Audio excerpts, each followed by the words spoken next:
Assalamu alaikum and welcome to the Situation Room on, of course, the aftermath of what we've seen as far as India's false flag operation on Palagham. Of course, we also saw the Information Minister talk to the international media as he presented Pakistan's case and exposed all the lies that India has consistently put forward. If we look at the past, if we look at, of course, the Palagham being the current case in point.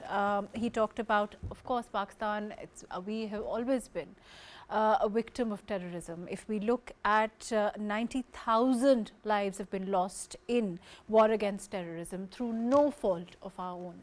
We'll be talking about the lies, the incoherency that Indian stance, India's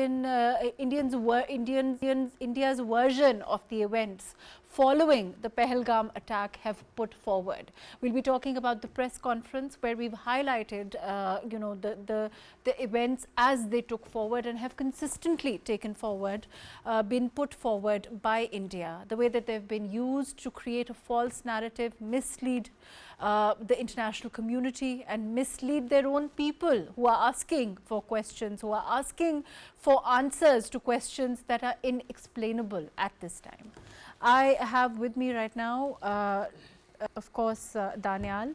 Thank you for being with us. We also have with us Dr. Adnan Sarwar Khan, who is a foreign affairs expert.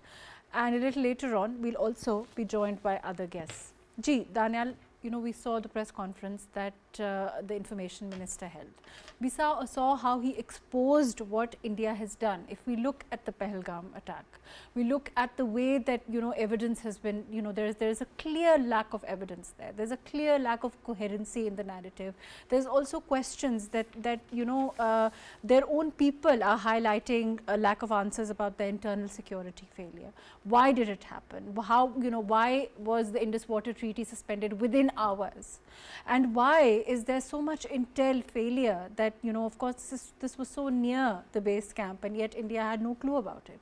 And yet after, a few hours, they seem to have all these answers that implicate Pakistan. So where is this and how is there any logic in this? Like you said, how could they not know about this? They very well knew about this. It was an inside job planned by themselves, because if you look at the reaction of their media, within a few minutes, they started blaming Pakistan for it without any investigation. And this is beyond being irresponsible. This is, it was pre-planned. It was part of their agenda. It's very obvious. And the BJP government, being partners with RSS, has a long-standing vendetta and issue against Pakistan. And they basically, because they promote extremism, Hindu extremism, and it's part of that same agenda. And like I said earlier, if this was authentic, the offer that Pakistan has given for an international impartial inquiry, what more can Pakistan do? And had we had any involvement in this, we would have never have wanted this. But I'm quite sure that the Indian government is going to ignore this demand, because they very well know it's going to expose them. And of course, we haven't been able to see a befitting, response to our offer, which any reasonable state that was giving out its, truth would have taken up. And we haven't seen that. It's very obvious that their story doesn't add up. So does the stories that they created before, before the election. See the way they spun the Pulwama attack. Whereas, the facts and the way that Pakistan reacted to that, the way that, we actually gave back their own officer, was manipulated and twisted. And yet, of course, the world knows the way. It was so obvious, exactly, the Air Force officer Abhinandan. It was so obvious, and like, who could deny that? Then the other person, that Indian raw agent who was arrested from Balochistan, Kulbhushan Yadav, if you look at that. So it's so obvious now that even the international media is criticizing India for the how irresponsible they are. But like I said earlier, it's not about being irresponsible, it's about the agenda that RSS has, and it's about BJP. BJPism, as one can call it, the way that it's leading to extremism, the way that it's propagating their Hindutva doctrine, the way that it's putting it forward. I'm going to come to that. I also have with us Dr. Tughral Yamin, who is a defense analyst. Thank you for joining us. Let me go to Dr. Adnan Sarwar first. Dr. Adnan, can you hear me? Definitely, I can hear you. Dr. Adnan, we know for a while, we've seen the falsified series of events that are always put forward by India, which is then put forward by the vituperative content that the media spews forth. We see them just coming and abusing. We see them trying to, bully their way forward with what their version of truth is, which doesn't match at all.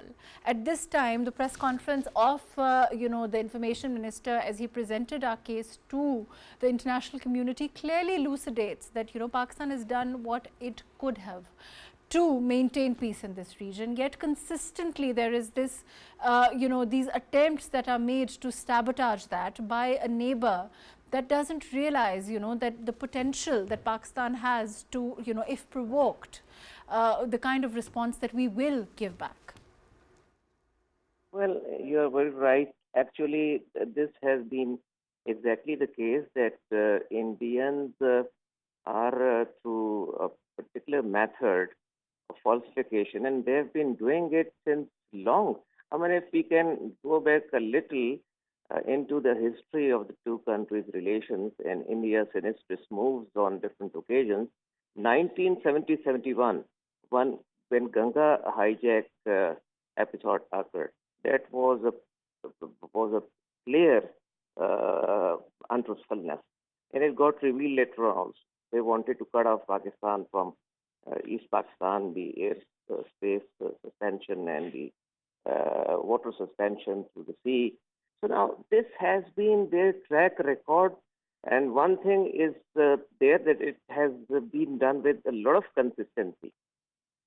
They always try to take opportunity each and every occasion. Now here you see the point is that they have been threatening. Now this another phase which comes was that since 2000 almost, they were threatening to stop the waters of Pakistani designated rivers on the Indus Basin Treaty basis since 2001. But luckily, in 2001, a line of control agreement, ceasefire agreement occurred, and temperature went down. Though you see the parliament attack, etc., always they said that they are going to revoke or suspend this Indus Basin Treaty in order to put a lot of pressure on Pakistan's agriculture, energy, food security, etc., etc., and to make Pakistan almost. But do you think, Dr. Adnan, when we talk about the past and we talk about, like you said, there are so many cases in point, but do you think their military's unpreparedness, one, and also, the lack of equipment, we all know, what we know and it's been in the news recently also, there is a problem with equipment. There are so many host of issues that the Indian Army faces themselves at this time. Do you think it can be hidden in the kind of Hindutva, extremism, jingoism that's coming forward from India? That's exactly the situation. I mean, Hindutva philosophy, which has been so brutally propagated and expanded by the current Prime Minister and his party in government, you see, has been playing havoc with the people of India, and in fact, making them highly extremist. And they are trying to do whatever harm they can do to Pakistan, economically, politically, militarily. And they have been talking of capturing, God forbid, a GB part of greater Kashmir. So, in fact, you see, they know one thing very clearly, that this time round, you see, they want to, first of all, garner the support of the international community, in which they are really pathetically failing, because Pakistan, just yesterday, the Prime Minister of Pakistan at the Pakistan Military Academy stated that they are ready for any crystal clear, transparent investigation, independent investigation, international at the international level. So the point is that what is the answer before India? They therefore want to do something like this, that they now are under tremendous pressure, And if I may quote Michael Kugelman, who is the director of South Asia Institute, he has concluded just last 24 hours, 48 hours, that India is under intense public pressure now. Modi has got trapped into his own commitment and promise to the Indian people that they are going to hit back physically. Also, in addition to the 6 steps they have taken, and try to enter into Pakistan by selecting certain targets of so-called terrorists or capturing some military posts along the LOC. Or, you see, I fear that they may start violating the ceasefire agreement of 2001 by bombarding this area consistently, so that, you see, they get some respite from the agitating Indian population, the extremist ones. Though, you see, voice of peace are also there. There are same people who are saying that this is clearly madness. And yes, finally, Dr. Tughral also, I'll come back to you. Gee, Dr. Tughral, do you agree? I hope you've been listening to what Dr. Adnan is saying. You know, overall, do you agree with what he's saying? I mean, there seems to be, you know, this attempt itself, you know, to deal with their own failures domestically. Is it targeting that, in your opinion? There are multiple things that the Modi government has in mind. One is, of course, diverting the attention from local problems, and they have many problems. They might be growing economically, but they have problems.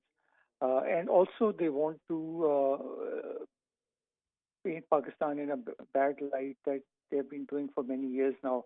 They have been trying to isolate Pakistan, demonize Pakistan. They have been saying this at various forums that Pakistan is a net exporter of terrorism, which we have denied, of course, and we have it from time to time, given evidence that instead of us, India has been interfering in our internal affairs. It is worth recalling. This today, you know, the way that the information minister laid down, you know, cases in point where India has consistently tried to create strife, to create, you know, this kind of instability in the region. Do you think that the international community can ignore it? International community should not ignore it, but the unfortunate point is that international community, if we see the United States of America, usually supports India. And the comment that came from Air Force One when Mr. Trump was flying was that India and Pakistan have been fighting with each other for 1,500 years, and they'll somehow sort it out. So this is a kind of nonchalant attitude that the United States has. The other governments may be supportive of Pakistan. Saudi Arabia and Iran have actually said that they would like to intercede and they'd like to mediate, arbitrate. They'd like to these tensions to go down, obviously because we are in a region and they do not want any nuclear war to break out next to them. We are, let me come back to you. I'm going to go to Daniyal and then I'll come back to you. Daniyal, we have always been, you know, there is this reactionary diplomacy, but do you think that now we are finally stepping into a proactive approach with regard to this kind of diplomacy also by laying down everything, you know, with facts in front of the international community, international press also. So this is a step towards establishing our stance beforehand. Most certainly, because see, now it's very obvious. If you go back in history, in 2007, the Sanjota Express, when that attack happened, and although a lot of Pakistanis lost their lives in it, the first reaction from the Indian state media and then the private media, which also a few of the channels are controlled by a few of the channels are very pro Modi, not pro in the honesty. They also have a fake agenda that they promote. So anyways, the first, they pointed fingers towards Pakistan, they blamed Pakistan. Later on, a court in India, during the course of investigation, it was found out that there was a Hindu extremist organization behind the Sanjota Express. So similarly, even right now, but this time though, it's so ill-planned that it's so obvious, it's impossible to deny it. And yes, Pakistan should definitely expose, especially, like, I won't say India, but this one man who is, first of all, his sanity should be tested, because what he did in Gujarat with the Muslims as when he was chief minister, that was enough to tell that he is very sadistic, if not insane. He's a very sadistic person. And see, now if you look at the internal condition of the Indian army, we see videos coming out, people they have issues of salaries, they have issues of accommodation and whatnot. So there's so many other economic issues, there's so much many poverty. independent, as far as BBC is concerned, Yes. it's highlighted the lack of answers about their own security failure that India hasn't been able to really answer. They've also, said that independent journalists have said that as far as this Pulwama was of course used to cover up Modi's failures before elections. Is this also an attempt to, we saw what, as far as we saw the loss of lives this time. Palagham, do you think Palagham is also targeting his own, of course we saw lack of popularity, there's no denying that as far as his latest elections are concerned. Do you think it's also an attempt to recoup that kind of popularity? Most certainly, and more than that, see, for a very long time, the most influential man in India was Mr. Gandhi. Now, Gandhi's his philosophy was an eye for an eye will make the whole world blind. He believed in passive resistance, and that passive resistance helped him achieve a lot in South Africa when he was fighting against the British Empire. Later on, when he came back to United India, even over here, he was able to unite India on to agitate against the British occupation. So for a very long time, Gandhi's philosophy was prevalent in the Indian society. So basically, this is also an attack on his political opponents who believe in peaceful resistance and passive resistance. So it's also an attack on that to crush their see this, like I said earlier, the Prime Minister of India and RSS and the other band outfits, and they have the same mentality, they have the same agenda. Like I said, the massacre that happened in Gujarat, how could the Chief Minister defend that, or anyone of a sane mind could defend that? So we've got Hindus and Sikhs and Christians, minorities living here, and God forbid if anyone was to hurt them, our state would definitely come in force to protect them. And see, all countries have minorities. So this is basically their hatred towards Muslims and their hatred towards obviously Pakistan, and it's part of that agenda. Like I said earlier, it's impossible for the media to know who did it within 30 minutes of the attack. It's just impossible. Which they seem to have. Somehow they had the kind of intel failure. It shows that it was an inside job. Of course, and the kind of intel failure which did not give them any clue as to, this was according to them, the way that it was done. It should have given them some intel. See, there are two scenarios. Then later, after a few hours, they have all this plethora of evidence against Pakistan. See, and that evidence doesn't correlate. It has no coherence. See, if you look at the history, whenever a terrorist attack happens anywhere domestically, in any country, anywhere, the two situations arise. The first situation is somebody takes responsibility, and the other situation is that the investigating agencies, they when they give their first or second or third media briefings, they would say that we have some information, but it's not enough for us to blame anyone, or we're not going to make it public till we have enough information. Like I said earlier, this is the exact same trend from the Sanjota Express in 2007. They went on a rampage against Pakistan, later on it was their own courts, and this also shows their courts not agreeing with this. Like I said, this is one man's agenda, this is one man's mentality. It's the Prime Minister. We cannot blame the entire nation for it, and I'm sure the majority of Indians also want to live in peace.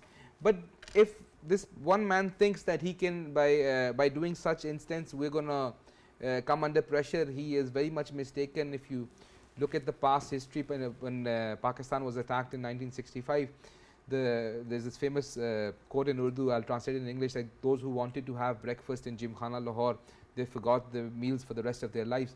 So Pakistan is not it's not a banana republic where you can just come and crush them. If they want to go down this way, so Pakistan is ever ready. The whole nation is standing behind the armed forces. The armed forces are absolutely committed to the territorial integrity of Pakistan, and we as common citizens will, and with the army, we're all standing together. All political parties are standing together. There's a national consensus. If this is how they want to take things, obviously we don't want war. We want to compete each other in economics. We want to compete each other in education. We want to compete in positive things. But if this one man who has completely lost his sanity, if he wants to go down this way, so he should very well know that Pakistan is going to most certainly going to react, and we have the right to defend ourselves.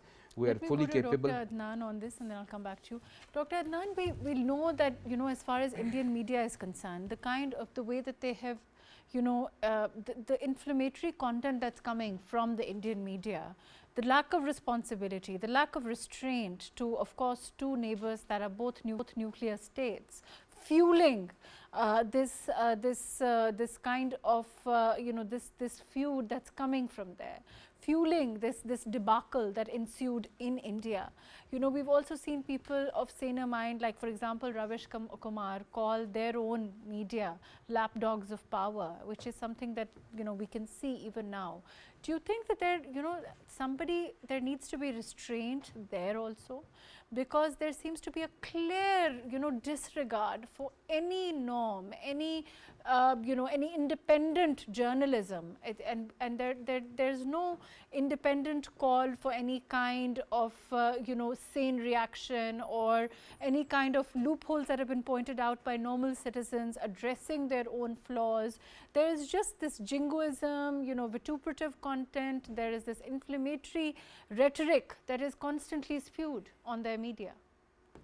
Yes, Ms. Marukh, actually this is one of the very, very big problems of not only the Indian government, but by and large the majority of the Indian people, who somehow have been galvanized on this anti-Pakistan rhetoric, and they become just out of control. They become so rough. And may I say that the bottom line of their all lambasting is to undo Pakistan by whatever manner. And I have myself heard these statements from the even ordinary Indians that even if atomic bomb has to be dropped on Pakistan to finish it, that needs to be done and needs to be done immediately. Now, this kind of a very, very irresponsible attitude is not at all demonstrated by Pakistan.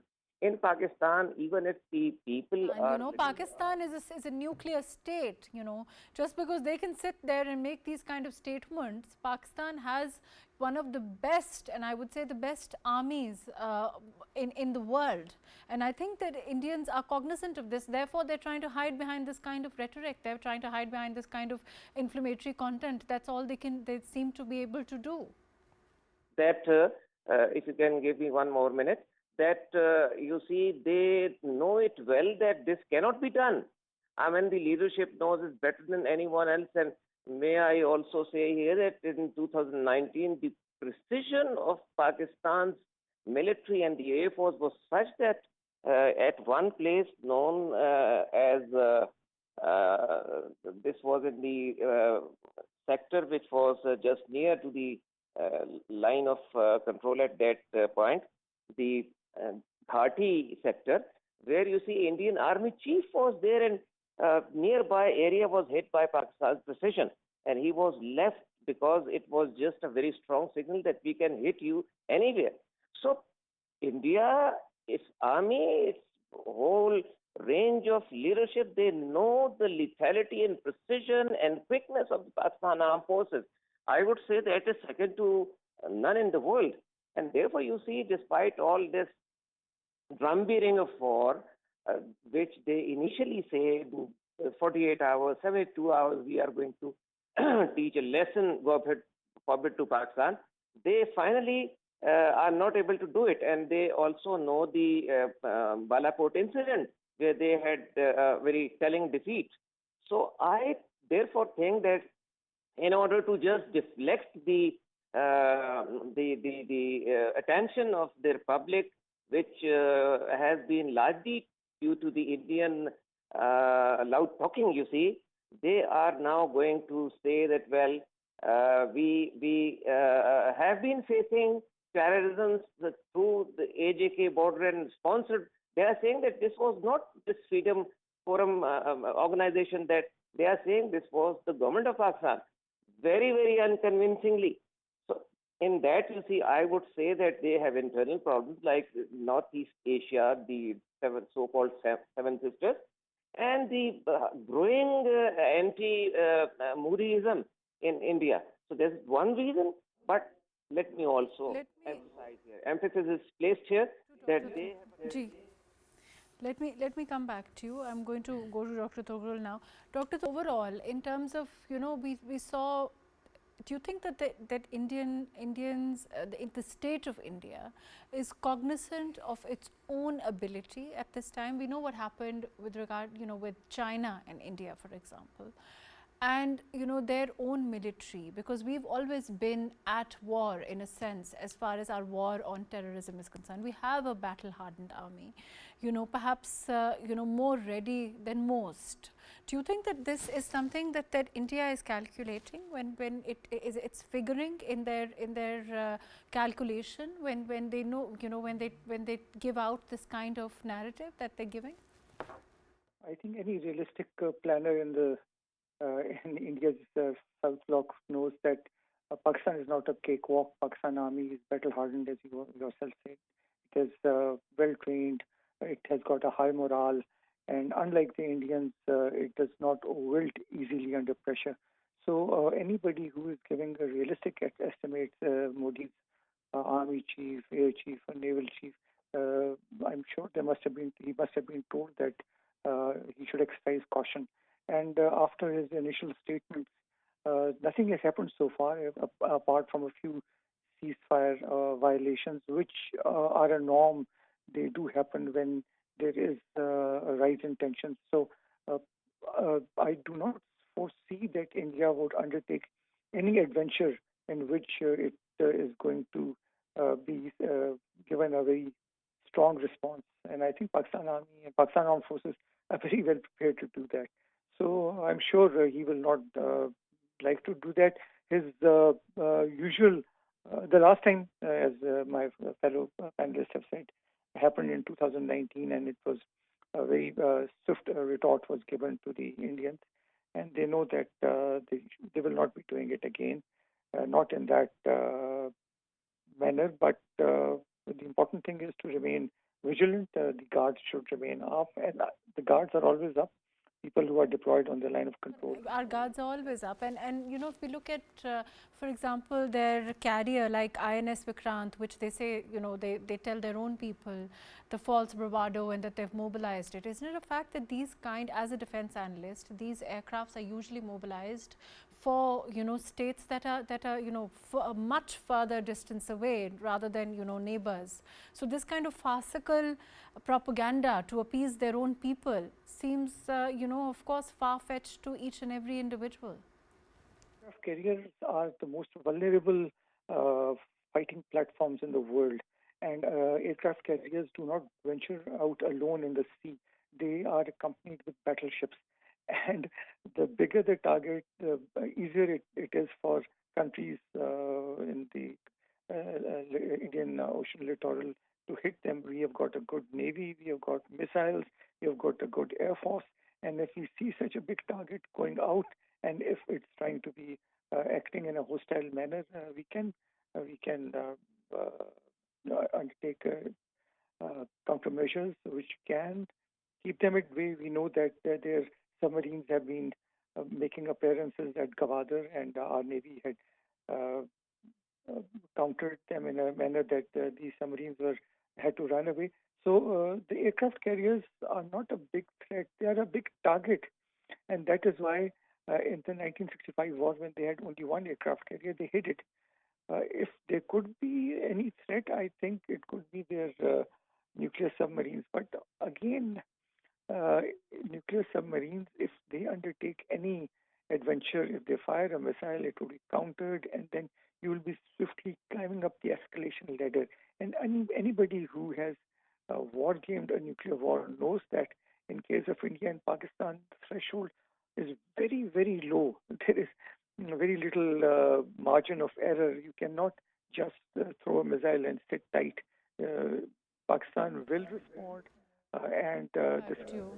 Of course, Pakistan will respond if provoked. There's no doubt about that. Gee, Daniyal, even a few years ago, so as much as about 4 or 5 years ago, we saw so much of international media talk about vintage Indian Army, if you remember. you know, there was a lot of about their old equipment. There was a lot said about their own faulty old equipment, if you remember, and you know, for them to come out of this and make this kind of narrative, and you know, ignoring the prowess of Pakistan Army, which, like we said, we're always on alert. We've been at war against terrorism since our inception. And you know, there are times we've been fighting for other people's wars also. So you know, with the best trained army in the world, to give out this kind of falsy narrative, isn't it laughable, really? Absolutely. This funny incident. I just remembered one of their retired Air Force officer who was sitting on some TV program, and he was saying most of our aeroplanes right now, they're so obsolete that they're flying coffins for the pilots. But having said that, you see, Pakistan is a very unique state because it is built on ideology. After the state of Medina, the second state built on Islamic ideology. So if we go back in history, the two-nation theory, if you look at the two-nation theory and the whole process in which Pakistan came into being, so there are a lot of international lobbies or groups who have always eyed against Pakistan or always tried to malign Pakistan and attack Pakistan in different ways. Even if you, like I was talking about Kulbhushan earlier, he was funding and supporting band outfits in Pakistan, and you know, he was sponsoring, harboring terrorism and so on and so forth. But as far as Pakistan is concerned, alhamdulillah, our resilience is time tested. We have lost more than 90,000 lives against the war on terror, but the resolve of our armed forces is unmatched. And you know, we saw interestingly, we saw HS Penang in India talk about this today, and you know, he said that we, as far as Pakistan is concerned, India is ignoring that we are far superior in terms of, you know, our personnel, in terms of our training, in terms of the way that our ability to conduct war and operations, and that is being ignored by India when they're putting forward this kind of content continuously. Well, as far as the content is concerned, these 3 or 4 channels, ZTV, in India to now, and a few other channels, and they're definitely controlled by, it's very obvious that they're controlled by the Modi government.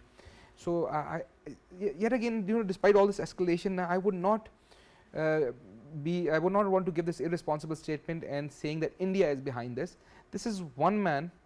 His level of sanity was, the whole world saw it when he was Chief Minister of Gujarat, the way he harbored that attack on Muslims.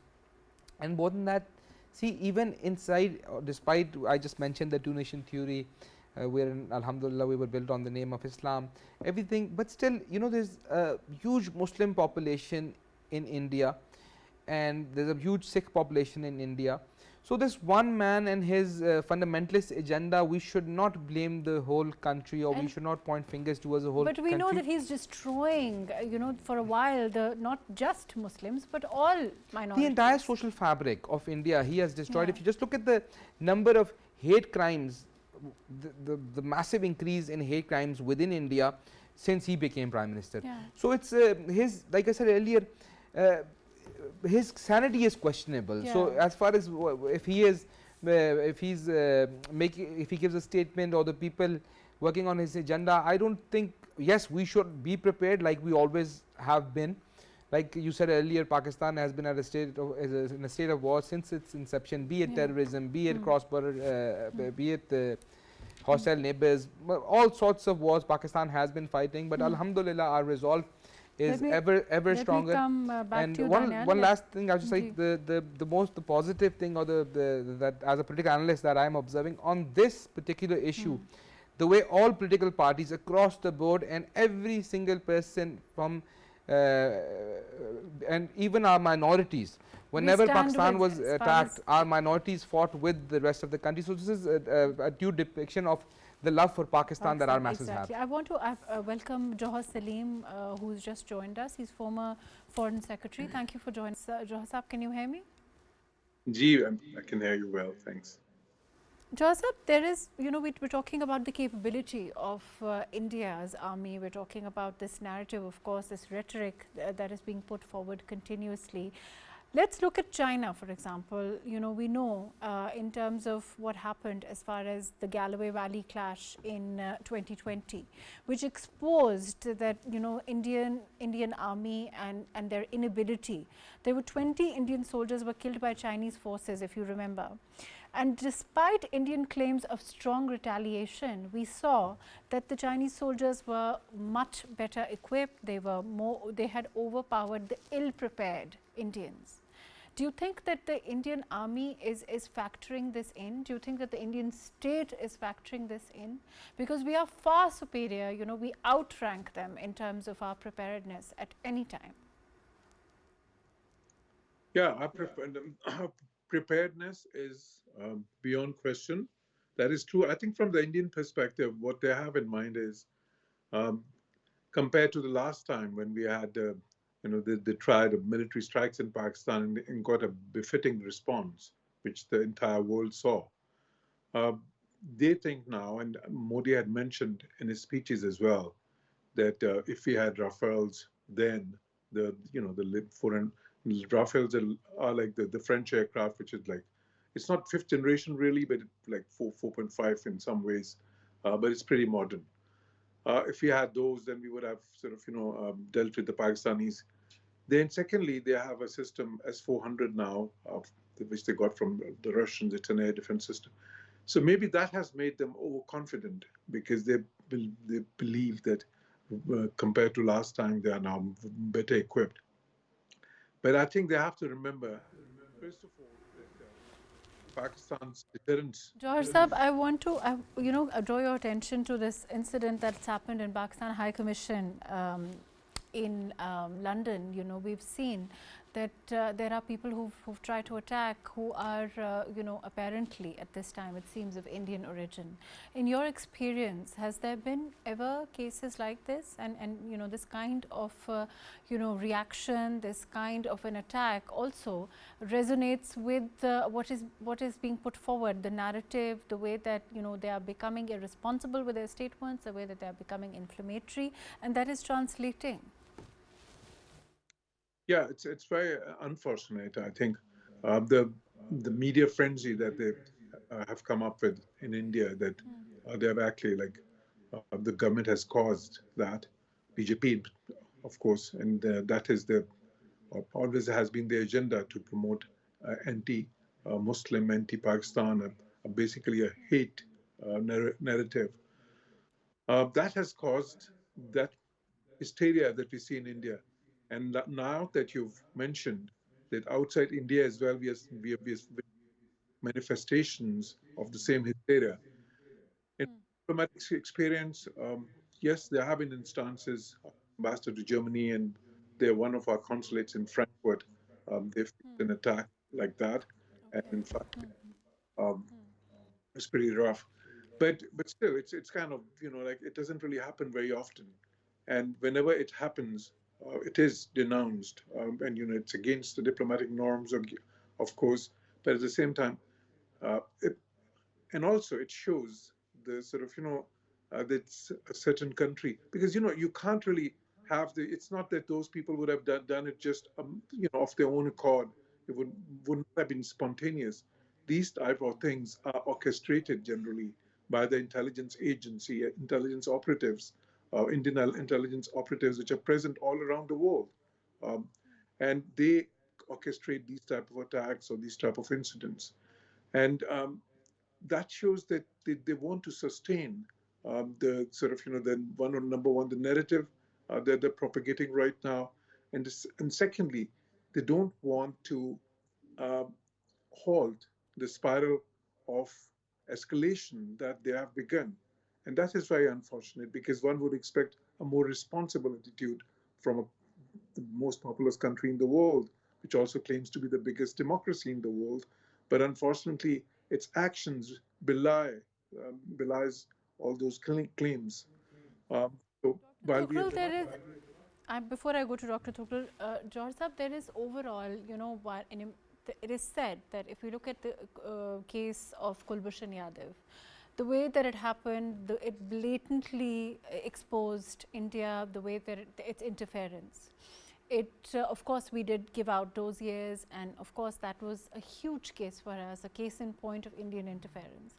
It is said that if it had been any other state that it had happened to, for example, it had been India, that had been able to intercept a spy like that, they would have perhaps the international community would have reacted. Do you think that that is true? Do you think that it's international diplomacy with their own designs, with their own interests, that didn't react the way that it should have to that kind of blatant interference? Also, we saw what happened in Canada. So it's not, it's been consistently happening as far as India is concerned. That is true, and it was all based on Ajit Doval's doctrine, which he has enunciated publicly many a time. Now, you've rightly pointed out that because of the sort of the geostrategic compulsions of many countries, because of the realities of international politics, because of India's geostrategic weight, because of India's importance within the so-called Indo-Pacific strategy for containment of China, because of India's economic weight. It's now the 5th biggest GDP in the world, 5th biggest economic power in the world. And the potential is there in the next 5 years to become the number 3 economic power in the world. So all that sometimes helps India to escape the type of condemnation and criticism that it merits. But that is, that is unfortunate. But at the same time, I have to say it, that India, India's approach in this regard, this is the wrong way to project your national power. This is the wrong way to use that capital that they have in terms of being the biggest country in the world and the geostrategic value attached to them, or the economic value attached to them. I think they're just they're not using it properly. They are basically using it for the wrong reasons, and against the countries that they shouldn't, because in this neighborhood, in fact, destroying the fabric of their own society. The secular India, of course, has taken a complete beating to what it is now, the Hindutva, the extremist India that we see under Modi. We unfortunately have the time for now. Thank you so much for being with us. Daniyal, thank you for joining us today. Dr. Adnan Sarwar, thank you for being with us. Dr. Tughral Yamin, thank you for joining us. Jauhar Saleem Saab, thank you for being with us.